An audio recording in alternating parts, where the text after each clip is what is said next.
Terasu explains that only a select few have a pendant similar to Niro's. There was also a story alluding to the possibility that Queen Lunadel and the great sage Kundan may have had a child together, and that this particular love child was kept a secret and was later abandoned. Tying these two pieces of information together, it's likely that Niro is that child. Upon hearing this, Niro concludes that if it's true, Even would be his brother. Damn, I did not see that coming.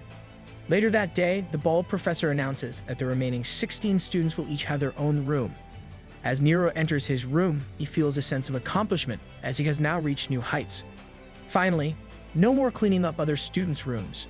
We also get to see Terasu outside her room in the hallway, along with Evan, whose room is next to hers. Evan tries to start a conversation with her, but Terasu tells him that he should have been disqualified like his henchman for what he did to Niro, and that the Academy shouldn't have accepted people like him in the first place. Terasu do be speaking facts, but as Terasu is walking away, she recalls the time when he heard Evan tell the headmistress that he liked Terasu. We then cut back to Niro taking a bath at the bathhouse when Evan joins him. He congratulates Niro for no longer being a slave, but Niro voices out his anger by asking Evan why he tried to sell Niro's siblings to his mother's killer. He then tells Niro that he has no part in that arrangement, as he simply replies back to the Regas family by telling them about his current situation.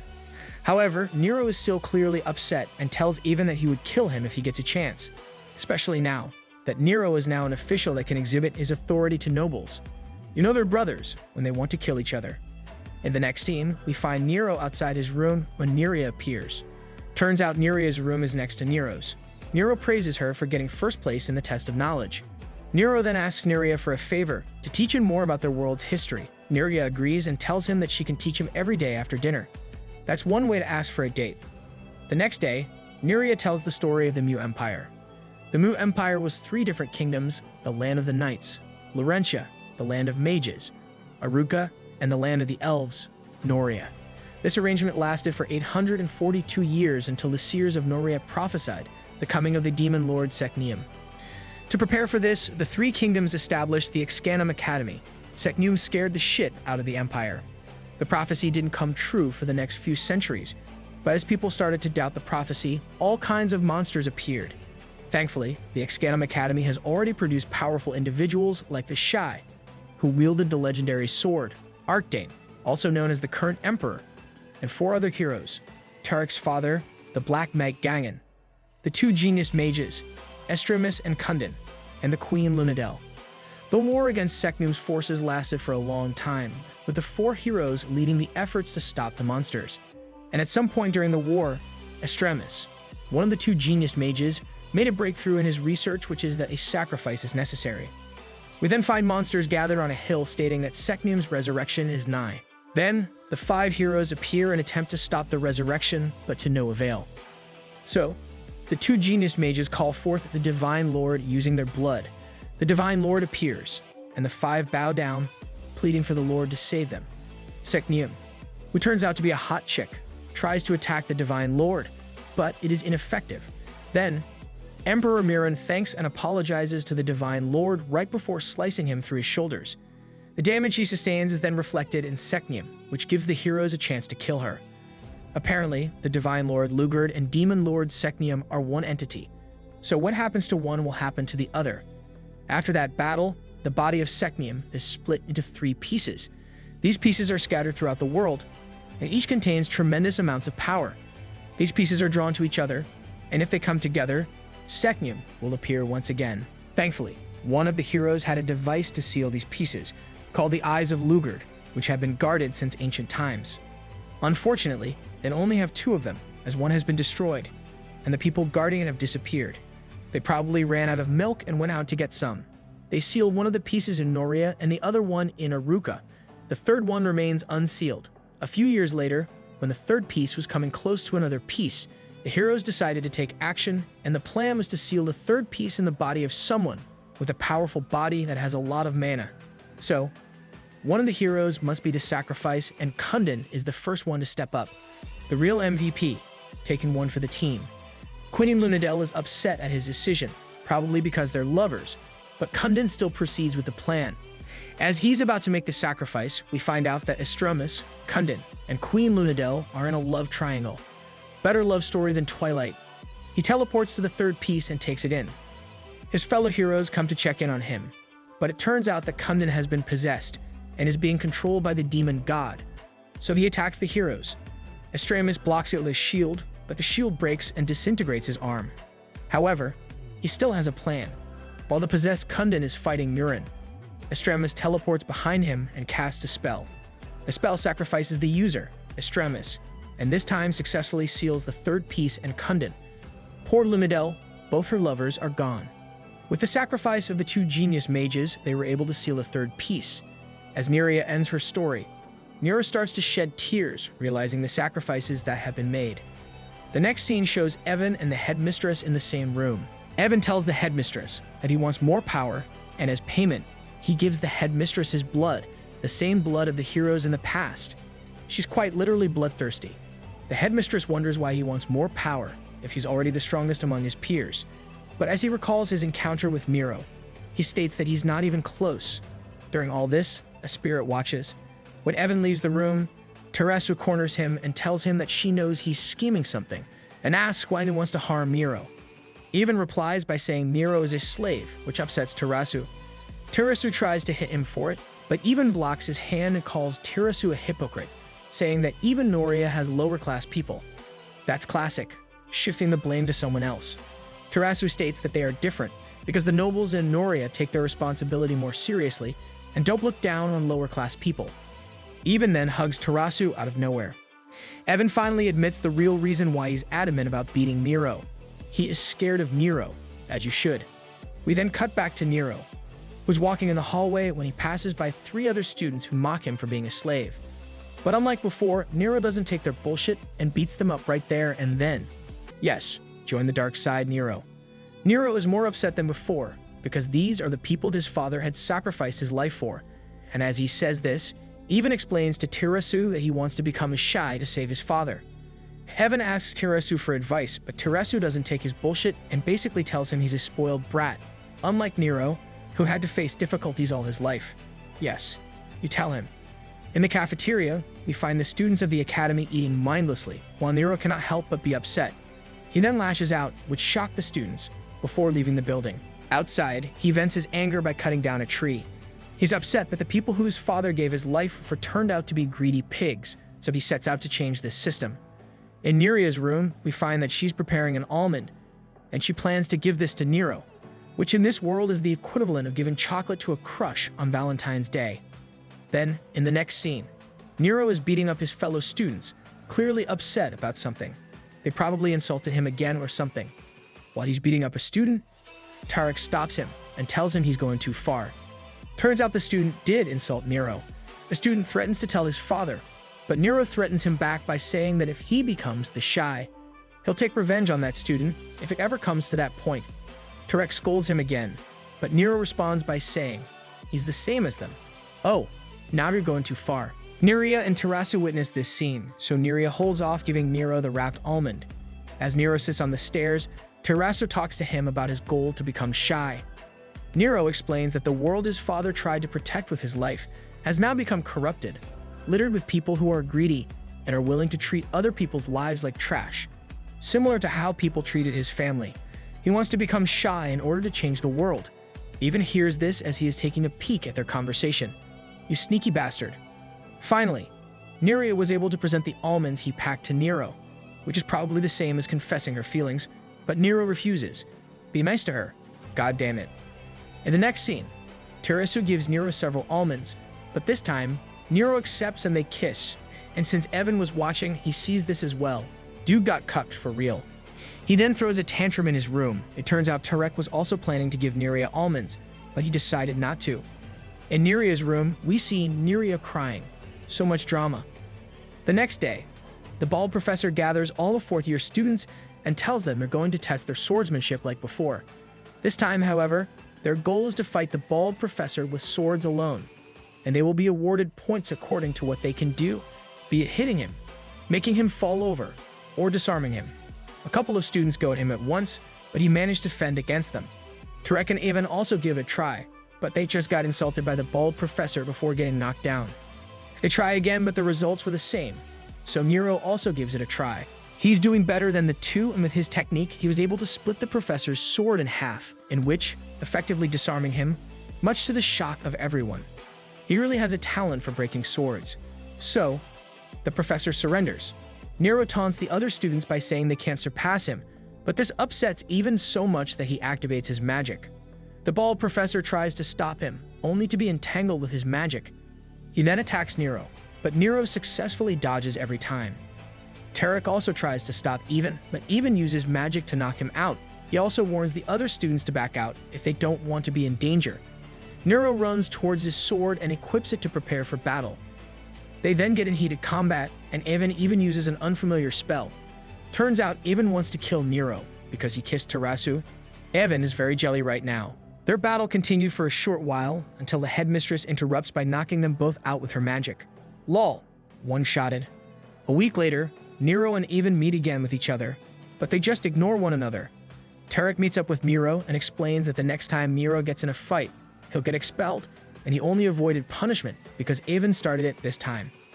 Tarek then proceeds to hit Niro as he's upset how Niro, despite being nursed back to health by Neria, tells Neria to leave him alone. Yeah, Niro needs to learn a lesson. After that, Neria shut herself in the room and cried, which clearly upset Tarek. But Niro doubles down by provoking Tarek further, so Tarek hits him again. But Niro didn't retaliate. Before leaving, Tarek tells him that he never thought Niro or Neria was different from him. Yeah, he was always lovable. Niro realizes that his chaotic side is showing and only hopes that Neria remains on the other side. In the following scene, we find Niro and two other students running towards what seems to be a large tower with a couple of people, one of which is revealed to be Emperor Muren. Please teach Niro a lesson. The students show their respects to the Emperor with their formal greeting.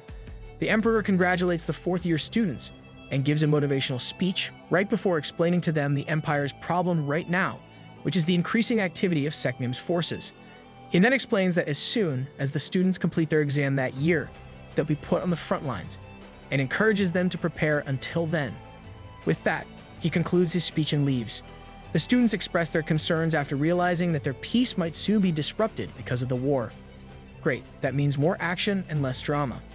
We cut back to Niro walking in the hallways, reminiscing about the time the Emperor saved him in the mines and gave him his sword. He then enters the room where the Emperor stays. The Emperor cheerfully greets and congratulates Niro for becoming an elite soldier of the Empire, as well as for his past achievement in defeating the monster army in the Omaru mine. But at the same time, the Emperor mentions Nero's fight with Even and how he's showing hatred towards nobles. Niro apologizes, and the Emperor tells him he understands, as the Emperor was probably in the same position before. Niro asks for guidance, but the Emperor simply tells him he needs to train his heart in the same way he trains his sword. After that, Muren asks Niro if he's ready to train his magic swordsmanship. Nice. Are we getting a training arc this time? In the next scene, we find Evan enduring flame magic that's coming out of Muren's sword. That sounded sus. Turns out Muren is also training Even, though this time, he's encouraging Evan to use his anger rather than control it, which is the exact opposite of his advice to Niro. Muren is two-timing. Elsewhere, Terasu is reminiscing about the time she was kissed by Niro, but she also recalls the time Even hugged her. Terasu is also two-timing. 3 months later, the bald professor, along with the other professors, explain the rules of the next exam, the test of mercy, to the students. The exam shall be taken in groups of 2, and they must defeat enemies along a path. The more they defeat, the more points they'll earn. What makes this exam different is that they can kill other students, though this will reduce their total points. This rule naturally shocked all the students. Battle Royale vibes. With that, the students began to form groups. Neria was the most in demand, since they assumed being in a group with the weakest student would lower their chances of being killed. Amidst the requests of other students, Terasu's spirit comes to ask Neria to partner up with her, and so she does. Tarek was upset with this as he sees through the intention of the other students, and because of this, the remaining students were hesitant at grouping up with him. But while this was happening, Niro and Even has already formed a group. Upon seeing this, Terasu recalls his encounters with the two where she gave them her advice for their problems. Neria also reminisces about a similar encounter with Niro where he finally confronts her and tells her about his situation and why he cannot stand by her. After that, Neria simply cries, and we see Niro becoming nostalgic for the shoes Neria made for him in the past. This story has more drama than Twilight. We then cut back to the present. where Niro and Even proceed to go to the forest. We also find Tarek and a black-haired student, who's noticeably nervous since Tarek can easily kill him. But Tarek reassures him that he won't. They find a rabbit, but Tarek argues that the point of the test of mercy is to bestow mercy on adorable creatures like the rabbit. But at the moment, the rabbit becomes a monster and eats a raccoon. Kill it with fire. Our main characters witness this as well. Terasu proceeds to kill the rabbit, and at this point, we realize that the test of mercy tests the student's ability to distinguish whether they should grant mercy or not. Meanwhile, Niro and Even unsheathe their sword after seeing this, but rather than attacking the rabbit, they attack each other instead. While this was happening, Olmu, the monocled professor, is watching the fight. We cut back to Terasu and Niria. Terasu asks Niria why she likes Niro, but Niria comments that she has already given up as he has someone else he likes, Terasu. However, Terasu mentions that Niro used to like him, and it's all in the past now. We then see a flashback of Terasu and Niro's conversation. In it, Niro explains to Terasu that his feelings for her were that of responsibility, much like what he feels for his twin sisters. She just got sister-zoned. He then continues to talk about his flaws, why he saw Terasu as a ray of hope, and the fact that he came to like Terasu because she's what Niro aspires to be. In the end, Niro decided to put a stop to his effort to change himself, and that's also when Niro and Terasu decided to hold off on their feelings. While Terasu is telling this story, Niria cries as she was deeply concerned for Niro and wants to comfort him with all her being. Elsewhere, Niro and Even continue their fight. At first, Niro is getting pushed back and was even injured by Even, and hence, the trash-talking began. Again, we cut back to Terasu and Niria's conversation. Terasu realizes that Niria's feelings for Niro was that of a mother who wants to protect her child, the opposite of what Terasu feels for Niro, as she saw Niro as someone to admire and respect rather than protect. But instead of saying this, Terasu instead tells Niria that her feelings for Niro are similar to hers. In the next scene, Niro and Even are still fighting. The two are fighting evenly, so Niro decides to use the skills the Emperor taught him, but Even also does the same. When their sword clashed, the two realizes that they were both trained by the Emperor. This enraged Even, causing him to attack more furiously, and successfully pushes back Niro. Niro retaliates and disarms Evan, trash-talking him right after. Of course, Evan doesn't take this lightly and says Niro and everybody else are failures. He then uses his monster-like magic, only to end up getting knocked down again by Niro. So, Evan uses an even more sinister magic similar to that of the power of Secneum. At this exact moment, Kundin, who is sealed with the third piece, opens his eyes. Upon seeing Evan's appearance, Niro realizes he uses the same power as Secneum. After a bit of trash talk from Even, Niro attacks Even, cuts off his arm, and stabs his heart. Even still couldn't beat him with all his power-ups. Lamau. Elsewhere, Terasu kills a monster right before asking Niria if she thinks she can overcome the gap Niro has made between him and his peers. We cut right back to Niro and Evan's fight. Even surrenders, but he still shows remorse towards Niro as he claims Niro has been taking everything from him. Little bro got cucked and became a villain. Niro responds by saying they should just talk it out, and he is entitled to it. Niro then reveals that he's Evan's half-brother while showing his pendant, much to Evan's surprise. Evan was doubtful at first, so Niro shows him the pendant and explains what it stood for. He then tells Evan how he was abandoned and adopted by slaves, hence his origin. After that, we see a flashback of what exactly happened between Lunadel and Kundin. Turns out the two had to go their own ways because they both had to protect their home. Kundin is also meant to have a political marriage with someone else. Kundin tries to convince Lunadel to stay with him instead, but to no avail. Even in this world, politics suck. With that, Kundin gets into a political marriage with Evan's mother. Then, the war raged on, so Kundin decided to head to battle despite his wife's persuasion.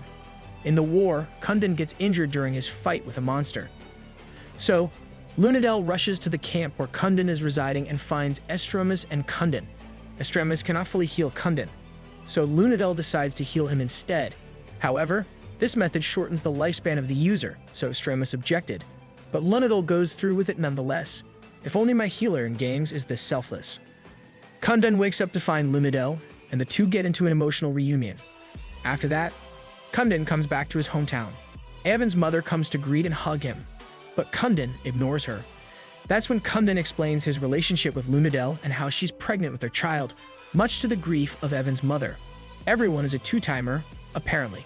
After that, Kundan tells his wife he'll be leaving and she should just think of him as a dead person.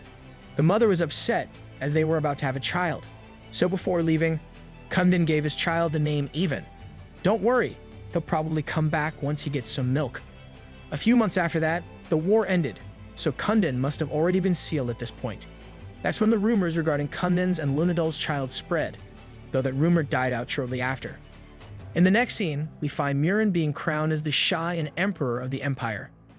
Every kingdom, including Valencia, Noria, and Aruca, witnessed this crowning ceremony. After that, he meets with Lunadel, curious if the rumors about the child are true. Lunadel confirms the rumors. The two worries as this child will most definitely get caught up in the fight for the throne if he's discovered, but Muren reassures Lunadel that he'll stop the rumors. After that, we see a scene where Evan was born and Niro was adopted by his slave parents. Upon hearing this revelation, Evan becomes even more furious since that means Niro was the reason his father left them. No man, he left for milk. So Evan becomes even more insistent to kill Niro, but Niro refuses to battle to the death. Their battle continues after Evan gets another power-up. Damn, how many power-ups can you have? You're not even the MC. With it, he's able to push back Niro in their battle. Elsewhere, Tarek and the black-haired student have just finished their battle against countless monsters. The two are curious why some are extremely aggressive, while others were passive. Lol, they killed even the innocent monsters.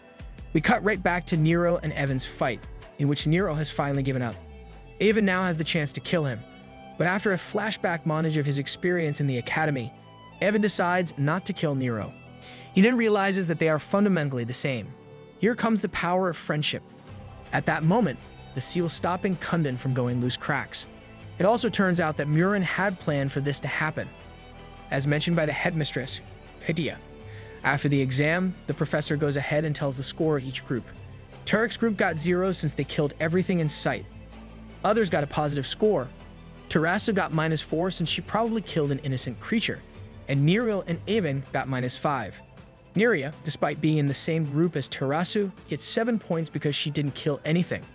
With that, she's the leading candidate for Shah, much to everyone's surprise. Everyone got stomped on by Niria, lol. The students gather in the hallway as always, and the headmistress greets and congratulates them for completing the 5th exam. She then announces that next week they'll be sent to the front lines, as mentioned by the Emperor. But before that, there will be a banquet held in Aruca for the students, and they must get a dance partner who they'll spend 5 days with. So, basically, it's a school dance. This is becoming more and more like a drama story. In the next scene, all the students are gathered in the cafeteria.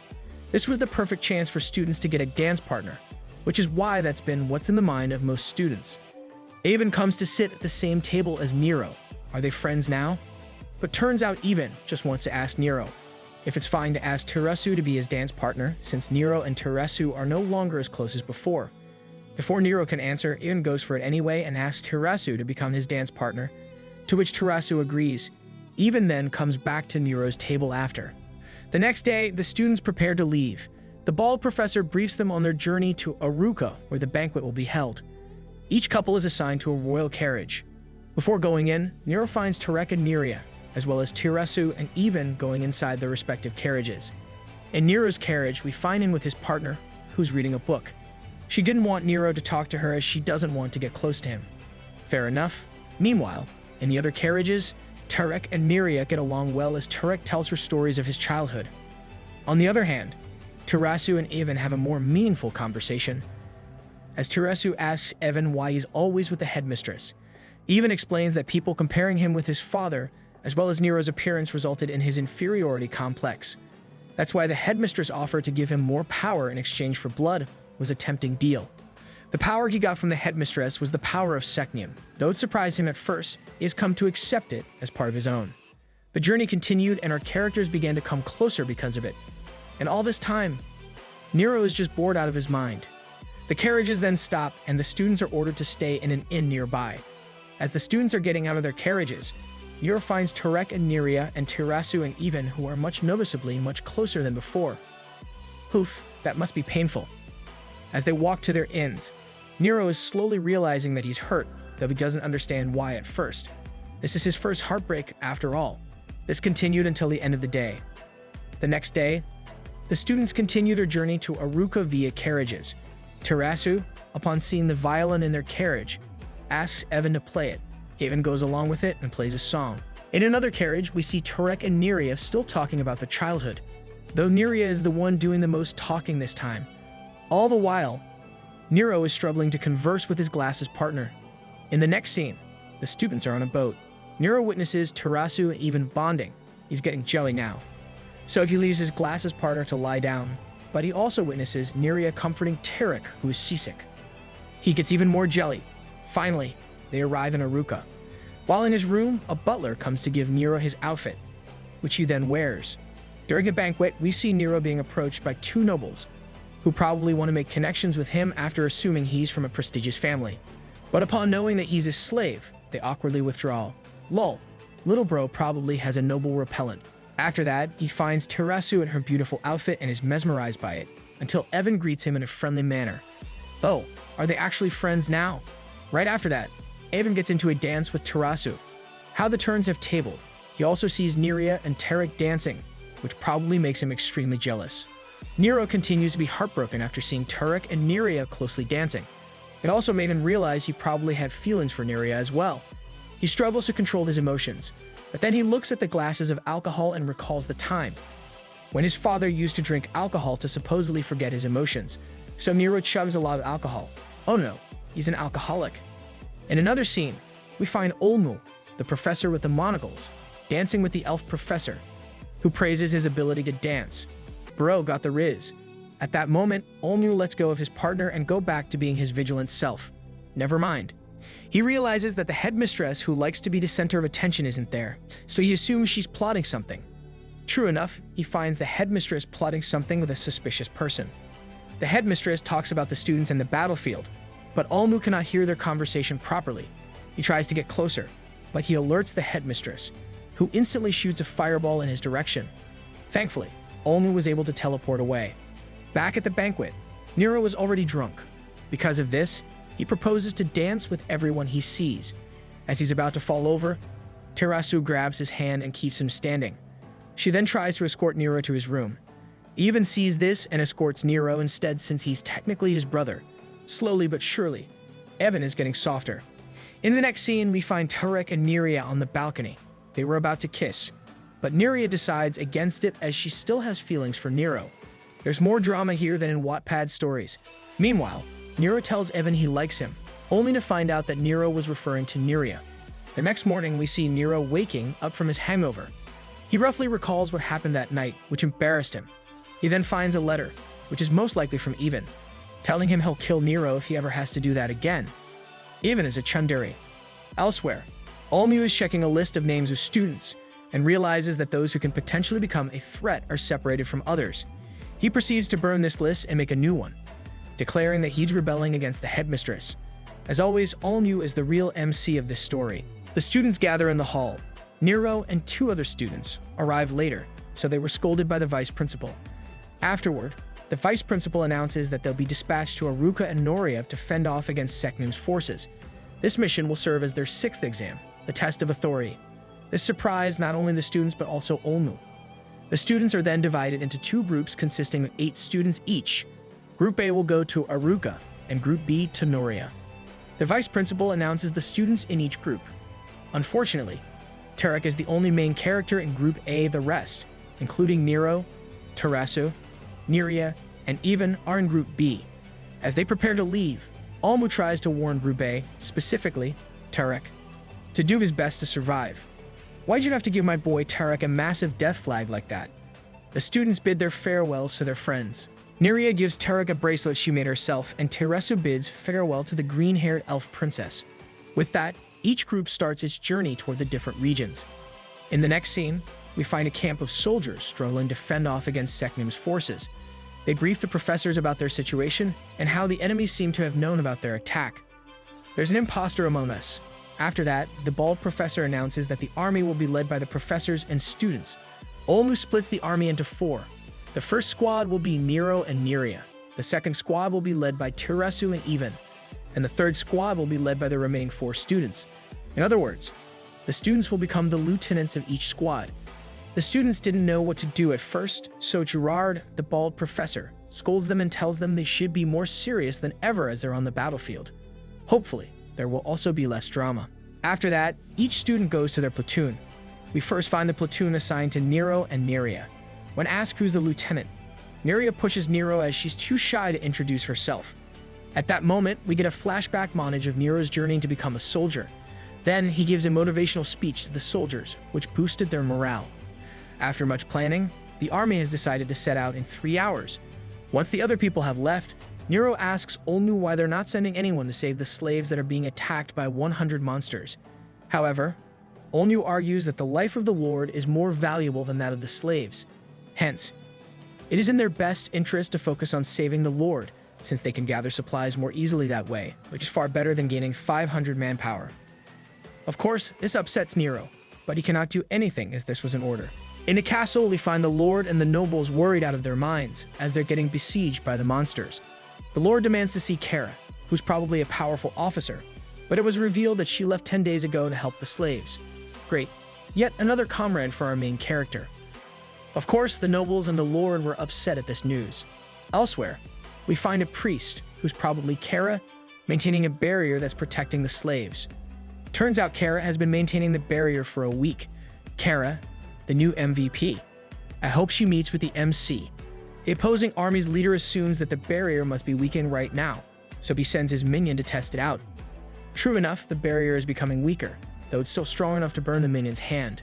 So, the leader commands his underlings to throw whatever they can find into the barrier. Inside the barrier, a soldier tells Kara that reinforcements from the army are coming, but Kara knows that the reinforcements are probably not for them, but for the nobles and the Lord, her adoptive father.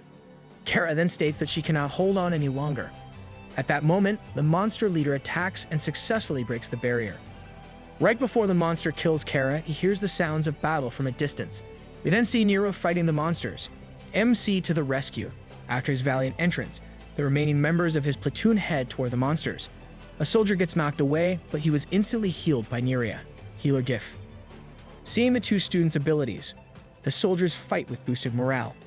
Meanwhile, back in the main army, the bald professor calls for Nero's group, but no one responds.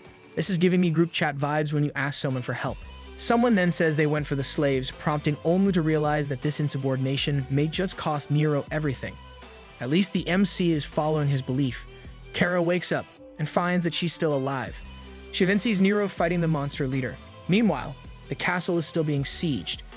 The Lord receives news that the army is sending reinforcements, albeit it's a bit smaller now since Nero's squad is not taking part.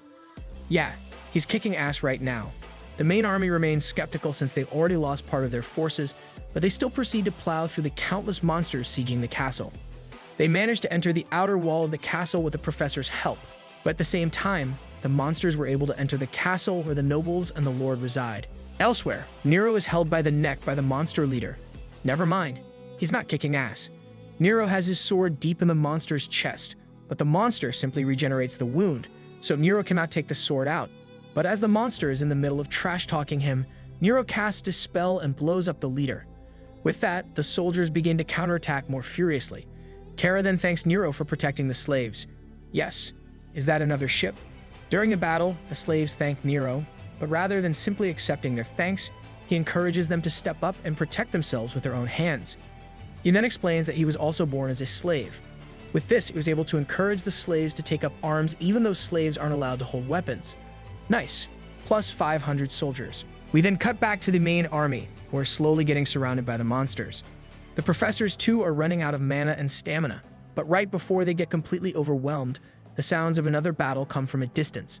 It turns out Niro, his squad, and the slaves have successfully defeated the 100 monsters and have come as reinforcements. Witness the power of the MC. Niro instructs the slaves to take a weapon from fallen monsters and soldiers if they still don't have one. Then, he meets with Olmu, who slaps and reprimands him for disobeying orders. However, as they are still in combat, they make a battle plan. The monster captains arrive, so they intend to fight them if they want to proceed. Olmu casts a buff on Niro and Avon and instructs them to save the noble and his son. I wish my teammates are as reliable as Olmu. During the battle, everyone heard a voice in their heads. It turns out Kara, the priest, is talking to them using sacred magic. She then instructs everyone to envision the Divine Lord Lugard in the count of 3, and so they did. Because of that, everyone received the blessing of Lugard, a buff that gives them an enormous amount of power. With this buff, they were able to defeat the monsters easily. Now that's what I call support diff. Niro and Even then find their way through the horde of monsters using an invisibility spell. Upon entering the castle, they're met with the main leader, who's holding the lord by the neck with magic and tells them they're too late. Who cares? He was a useless lord anyway. In the next scene, Kara instructs other soldiers to gather the injured in one area. Once that's done, Kara attempts to heal them with her magic, which she was able to do successfully. However, as more injured soldiers come to her, she was unable to continue as she's running out of mana. Niro sees this and asks how to cast that healing spell. Great, a power-up for Niro. We then cut right back to Niro and Even, who was easily defeated by the monster leader. The leader explains while holding Evan by the neck that they cannot defeat him since he has the power of Secneum. Upon saying this, a blue trident stabs him in the back. He was able to retaliate since Even, too, has the power of Secneum, much to the monster's surprise. And with this chance, Niro was able to cut off the leader's head, successfully defeating him. As they say, brothers who kill together, stay together.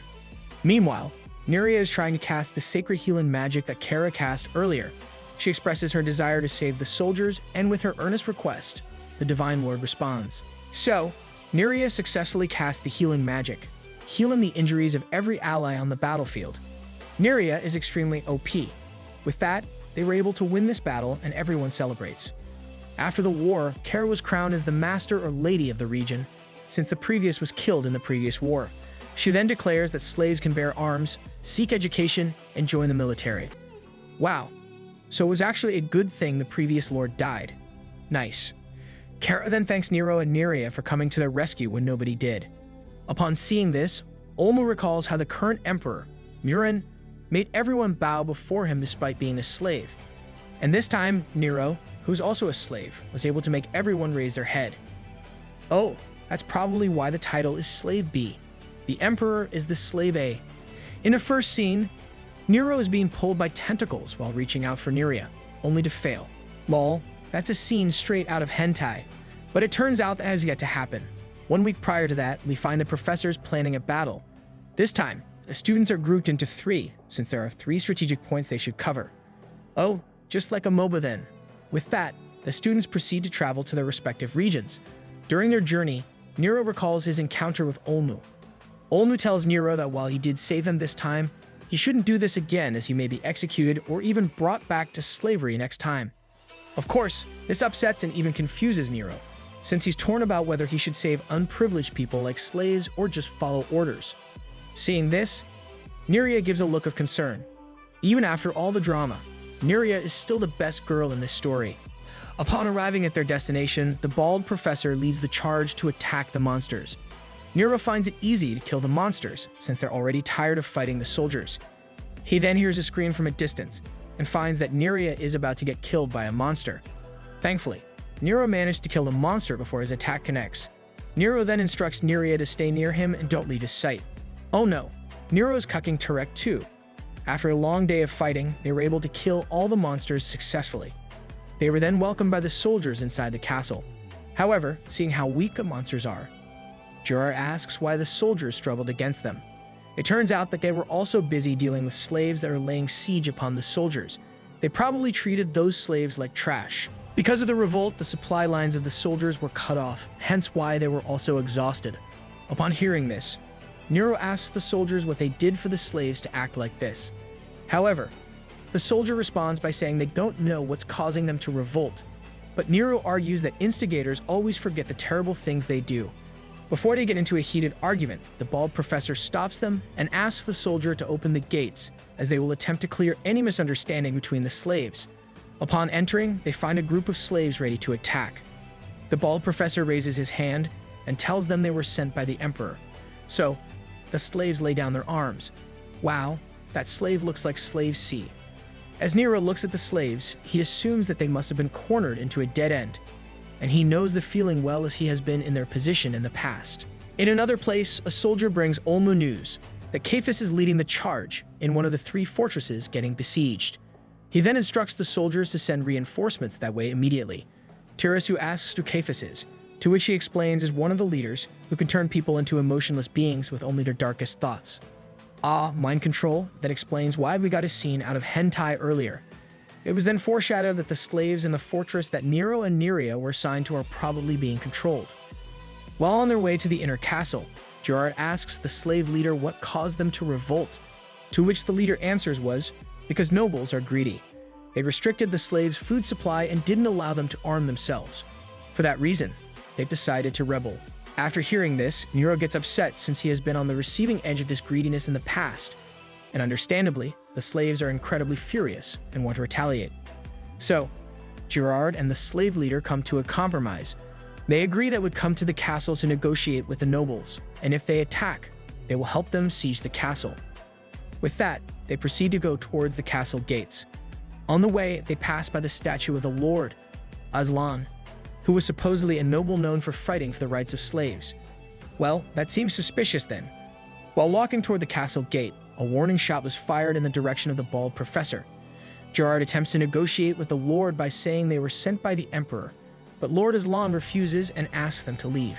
At that moment, the slave leader yells at Aslan and demands they open the gate and share their provision.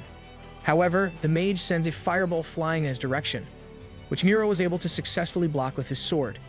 As he was able to hit and destroy the castle, Neria stops him, telling him this would only make things worse. Yeah, tell them Neria. They'll be stopped swinging. Niro continues to slander the nobles and describes them as greedy pigs who only want to take everything from them.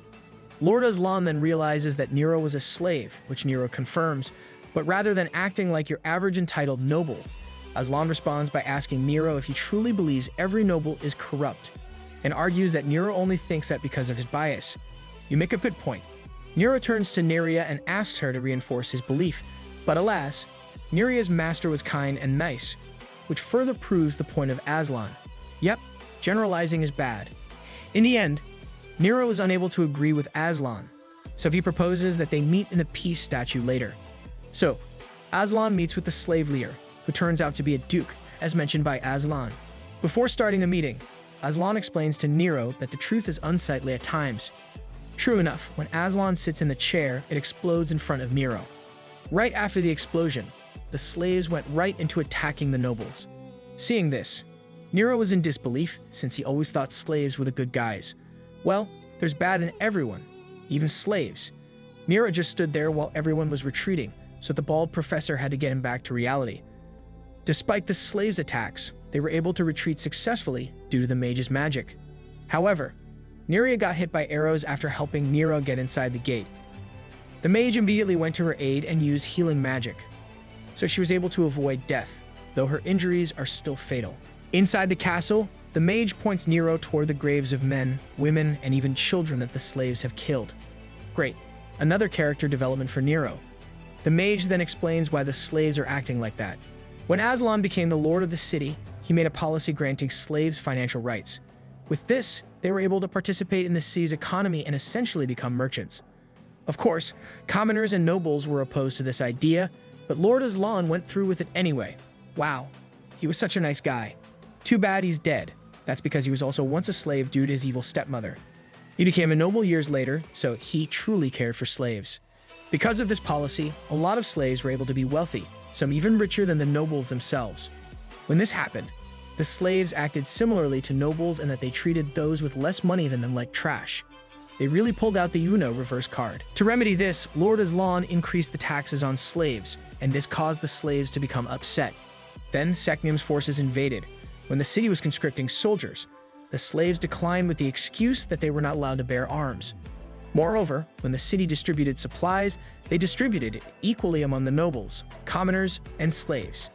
This upset the slaves who were wealthier than the nobles as they thought it was unfair they received the same amount of supplies as people who were poorer than them. And as such, they revolted. Whenever the city would receive supplies, they would intercept them. So, they just want to have their own kingdom. In short, they had become what they swore to destroy. Naturally, this upset Niro, so he went outside to fight against the rebel slaves. The slave leader was confused as to why Niro, who was a slave, isn't on their side. Oh, I don't know, maybe cause you are crazy. Niro tells the slave leader that they're just murderers who even killed children.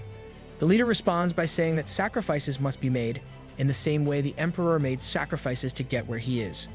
Niro argues that the Emperor must have gotten to his position using just methods. With that, he proceeds to kill the slaves. Meanwhile, we find Niro talking about how Niro ends up being hurt whenever he sets out to hurt other people. True enough, while he's killing the army of slaves, he's becoming more guilty. As the battle continues, Niro uses large-scale magic, much to the surprise of the mage. The bald professor explains that this is the power of Shy Candidate. Then, a bird delivers a letter with news to the mage. The letter explains that Caiaphas is in that city, and if they wish to succeed in this battle, they need to find its main body. This definitely has Among Us vibes. On the battlefield, we find a child holding a knife looking for his father. It appears that he's the son of the slave leader. Seeing this, Niro became even guiltier after realizing that he may have killed someone's father. We then see Niro's shadow slowly getting murkier. Gerard hurriedly runs toward Niro to tell him of the news about Caiaphas' appearance. In the meantime, the kid searches for his dad. When he finds the pile of bodies, he realizes someone must have killed him, so he stabs Niro in the hand. Niro retaliates by holding his hand, and we see Niro's mind slowly getting corrupted with evil thoughts. As he was about to cast a spell and kill the kid, Gerard was able to stop it by pushing the kid away. The kid got yeeted. He then explains to Niro that this was a trap set by Caiaphas. True enough, shadows ascend from the corpses of the slaves. Gerard destroys the shadows and tells Niro to find the main body. He was then told that Caiaphas often implants the body within the brightest place, so Niro realizes it must be in the peace statue. It turns out there's a hidden hatch under the statue, so he goes down the hatch only to be met with Emperor Muren, or at the very least, a vision of Muren created by the monster. Muren's illusion questions Niro's desire to become like the valiant heroes he has heard in the stories. He also questions Niro's belief that becoming a hero will change the world. Muren continues to argue that despite Niro's father, Kundun's sacrifice, people didn't change. They're still corrupt, and essentially everyone is, as they move based on their desires. He even argues that even Kundun moved based on his desire, and he desired Lunadel. Basically, this Muren is a bitter AF. He continues to corrupt Niro by saying that everyone acts on their desires, his friends, other slaves, and even himself, as Muren convinces him into thinking that he started looking down on other slaves when he got in his position. Upon hearing this, Niro recalls the time his encounters with slaves that were greedy and corrupt, reinforcing Muren's points. Finally, Muren reminds Niro of the nobles that treated him and his family like pigs and convinces him that the desire of nobles was based on not wanting slaves to fulfill their desires. Slowly but surely, Muren was able to successfully corrupt Niro as Niro begins to give in to his chaotic side. We then see what's going on inside Niro's mind. His two sides, one that represents chaos and one that represents hope. As he's about to give in, he hears the voice of Niro and sees her hand reaching out to him. Her presence allowed him to finally snap out of it as he recalls the time she sacrificed for him. She was the manifestation of all that he hoped for. He recalls all the time he spent with her and his friends, and at the end of the day, he was able to overcome his chaotic side. She protects, she attacks, but most importantly, she's got your back. At that moment, Niro tells Niro that he's different from her, in that he has thought himself to not yield or become dependent on someone else. But just once, it would be great if he can rely on someone else, even if it's not Niro. As they say, no man's an island. So, Niro stands up. He then recalls what her mother said when was sold, that Niro must never look weak in front of those that he wants to protect, because if he does, the smiles of others will falter. As he says this, the main body of Caiaphas materializes from tentacles. Is he the long-lost brother of Squidward or something? Though Caiaphas was unable to corrupt Niro, that doesn't matter as he can kill him anyway. What he didn't know, however, is that Niro got a huge power-up after having overcome his chaotic side, as he's able to use the entirety of his power without restraints. So basically, Niro joined the dark side, but was able to get back. So, they engage in a fight. Niro was able to slash Caiaphas, but he retaliates and knocks Niro away. Thankfully, though, Niro has a mana shield, much to his surprise since he wasn't able to use this magic before. He understands that he's much stronger now than before, as he's able to use spells that he was unable to use before. So, they go for a round 2, that's what she said. This time, Niro was able to overpower Caiaphas, and during their fight, he recalls the time when the Emperor Muren was training him. Muren explains that everyone has a power, and it's within their heart. Only by consuming the darkness inside them will they be able to awaken their true power. True enough, Niro is able to resonate with the power of Lugard. He then recalls Muren saying that Secneum's forces are weak to this power, so he tries to use it against Caiaphas. Caiaphas retaliates by attacking him with the power of Secneum, but Niro was able to absorb the power with his sword. Upon doing so, a scene of Kundan's seal appears in his head. Caiaphas asks Niro if he inherited Muren's sword, since the legendary sword, Arcdane, was the only one that can absorb everything. We then find Emperor Muren talking to his sword, indicating that this may have a connection to Niro. However, Niro states that his sword is his own, but Caiaphas explains that the power comes from the user and not the sword, so he decides to end Niro there to stop that power from growing. However, Niro retaliates by teleporting behind and successfully kills him. Nothing personal, kid. Elsewhere, Niria is trying to pave a path to the outside by casting spells to destroy a rock, but she was unable to. She then cries due to her incompetence, but Niro helps her destroy the rock and reassures her right before kissing Niria. Finally, the ship is finally sailing. Upon killing Caiaphas, the slaves and even guards that were being controlled by him loses consciousness and dies. It turns out there were a lot of puppets under his control, and Niro realizes just how much destruction a demon lord can cause.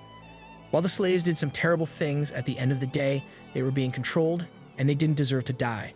With this achievement, Gerard and the soldiers recognize Niro and Miria as proper heroes of the Empire. And though he's receiving the honor, Niro cannot seem to be happy about it. On their way back, Niria admires Niro for becoming as powerful as he is, but Niro tells her that he couldn't have done it without her.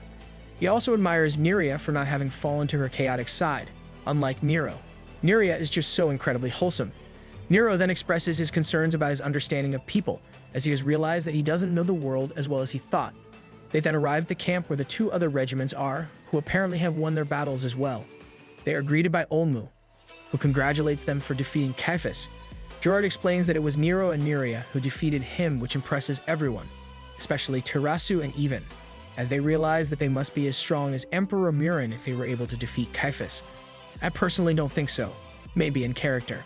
Olmu asks Niro if he's able to find an answer to his question, to which Niro responds by saying he really didn't know much of anything. Olmu was probably hoping for that answer because he says that Niro has grown. Olmu then explains that there are two kinds of people in the world, those who are unaware of their ignorance and try to oppress those that go against their belief, and those that are aware of their ignorance and try to learn as much as they can. The former will always be a child, but the latter will be an adult, and Niro has demonstrated that he is an adult by recognizing that he doesn't know anything about the world. In the next scene, the students are eating dinner while celebrating their victories. Niria dozes off, so Niro attends to her by taking Niria to her room. Their fellow students, including Terasu and Even, see this and assume there's something going on between the two. Well, there is. Of course, Terasu is a bit jelly, but she accepts that Niro and Miria are together now. As she leaves, Even follows her and asks how she'll respond to his feelings for her, to which she responds by saying that he's made far too many bad decisions, so she cannot accept him. Yeah, you fucked up countless times, man. Meanwhile, Niria tells Niro to rest as well, but Niro tells her that he'll meet his birth mother in a few days. Finally, the long-awaited family reunion. We find the army running in direction. They are clearly exhausted, which is understandable since it turns out they've been traveling for 2 weeks non-stop. At that moment, they receive a response to the letter they sent the Emperor days ago, that they have been approved to stay at the Tower of Desire to rest. Some of the students, especially Niro, were unfamiliar with this place. So Olmu explains that it's where the palace that handles the Empire's internal affairs and where the taxes that have been collected go to. It's also essentially a preschool. I feel like taxes and preschool doesn't go together, but you do you. Upon arriving at the tower, they are met with a barrier surrounding the tower. The barrier is then deactivated, and they were greeted by the tower administrator, Kusin. Kusin briefs Olmu about the supplies, but before allowing them to enter, Kusin reminds Olmu that they must abide by the tower's rules. I bet those rules will be bullshit. Right after entering, a kid asks them to fill out a form that consists of a list of questions about their personal information. He then explains that their lodging will be decided based on their answers to these questions. In the next scene, we find out that the rules are that everyone is treated according to their social status. I fucking knew it. As expected, Niro and Niria were placed in the lowest ranks. They were then told by the kid to wear the badges given to them. Niro responds casually, but the kid calls him a muzral, which is probably a different term for slave, and lashes out saying Niro must respect him. Much to the students' surprise, Olmu encourages Niro to just follow the rules since they won't stay there for long anyway, so Niro just puts up with it. No wonder nobles are spoiled brats. They were thought by the adults to become entitled at a very young age. It turns out that Terasu and the other elf princess, Yans, were invited to attend this place before, but they declined since its rules were against their beliefs. Even, however, attended this place and even graduated here, hence why he was able to use magic before attending Excanum. After that, Kusen explains to the group that if they go against the rules, they will have to pay for it. He then asks Roina even, Roina being the term for the highest class, to come with him as he has a special room. He asks the two elf princesses, Terasu and Yans, to do the same, but they decline as the two want to stay with the Mushrals. Kusen didn't pursue this matter further. Even, however, follows him. Before leaving, he instructs Niro and Miria to accommodate the two elf princesses while they stay on the same floor. The audacity from this man. Then, they find a huge bowl-like structure filled with liquids. It turns out the defensive barrier protecting the tower is generated from this structure. It's being operated with an enormous amount of ores that are refined manually through the kids' labor. Free child labor. Of course, Niro questions why kids would intentionally come to the Tower of Desire if it forces them to do this kind of work. However, Olmu explains that just like Excanum, graduating from this place is a privilege to most people, hence why people are eager to get in. During dinner, Niro attempts to converse with the Mushroom kids, but they don't respond. Wow, this conversation is deader than my class group chat. The kid who was facilitating them earlier comes and tells Niro to be quiet since they're not allowed to chat in public places in the first place. The kid then assigns someone to clean up the cafeteria, but Niro complains since he has yet to finish eating. After that, Niro and Niria observe the children playing at a distance. Then, in the middle of their chat, Olmu appears, and apparently, he has learned how the Tower of Desire operates. It turns out that the tower is basically an experimental center, and the Musrals, who are slave kids, are fated to execution, and they can only avoid execution by serving in this place. This is giving me Promised Neverland vibes. That's why they're happy to work. Olmu also explains that, unlike the Excanum Academy, the professors aren't the ones who give scores to the students. Instead, the students in the higher classes are the ones who decide the scores of those in the lower class. So high-class students can expel anyone they don't like? Got it. Elsewhere, Kusen is talking to Evan and reminds him about the responsibilities of nobles. Kusen also reminds Evan of his experience inside the tower, where he supposedly made a terrible decision. We then cut right back to Niro, Niria, and Olmu. Olmu further demonstrates the nature of this place by summoning a lot of coins. The kids see this and immediately inform the higher class kid, the Scoff. Upon seeing this, the Scoff instructs them to call the Roinas as well. If I were there, I would have taken everything. Olmu explains that they act like this because they were conditioned to only take what they deserve according to their social status. So, since the Musrals or slaves only earn so little, they didn't take any of the coins as they didn't think they deserved it. Instead, they called the higher class students. That's essentially what this tower is all about, an experiment to observe the interactions of kids when they are conditioned to believe certain things. Niro didn't believe this experiment was approved by Muren since he was once a slave. But Olmu explains to Niro that when Muren became the emperor, slavery became stricter. And this tower is a project Muren himself is involved in. So is Muren actually a bad guy? We then see Evan struggling to stand up after remembering his supposedly traumatic experience. Kusen helps him up and tells Evan he'll take him to the top of the tower. Olmu ends his explanation by saying that the concept of money and earnings is made by the empire to push people to work harder. Only by doing so can they keep the economy going. We then cut right back to Evan. Upon arriving at the top of the tower, they find a laboratory where a couple of bodies are stored in large capsules. It turns out that those are the bodies of kids that were expelled and were about to be executed. Okay, so it's somewhat similar to Promised Neverland. This surprised Evan. Kusen then points him to a specific body, saying that it was the body of the kid who Evan personally expelled. Evan still remembers the kid's name, which indicates that they might have been close. Oh, backstory time. Meanwhile, Niro still can't believe that the Empire, much less the Emperor, is funding this project. But Olmu explains that Niro doesn't know Muren very well, and he shouldn't act as he does. He ends the conversation there as he tells them that there are other matters in hand. It turns out that the bodies in the capsules are part of an experiment to make a person unable to use magic. Yes, so they can oppress the slaves even more. They're closing the third eye, to be precise, since the third eye is essentially the only way for a person to see or feel magic.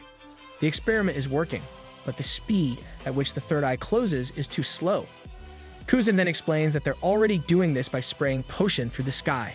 The worst part about this is that the third eye is also connected to the spirit, so by closing it, a person will also lose their spirit and become more irrational. So basically, like drugs. Kusin explains that they're doing this so they can more easily control the lower class, since the higher class Roinas are few in number and can easily be overwhelmed by the large numbers of slaves. At that moment, Evan sees the body of Max reaching his hand out to him. We then get a flashback of Max breaking a teacup in front of Evan. Evan keeps this a secret, not wanting Max to get punished. In the next scene, Evan gives Max a plate of smoked duck. Evan then explains to him that while he's being taught to kill people, he doesn't want to. I'm starting to like Evan again. He then tells Max that if he kills someone, it would not be him, but Roina. Then we see Max getting caught for trying to steal a supposedly important object, but Max states that he had no choice since he needs to buy medicine for his mother. At that moment, Evan was forced to make a decision regarding the punishment of Max, to which he says expulsion. Then we cut back to the present, where Max begs Evan to kill him, and he does, much to the surprise of Kusin. No wonder Evan got so effed up.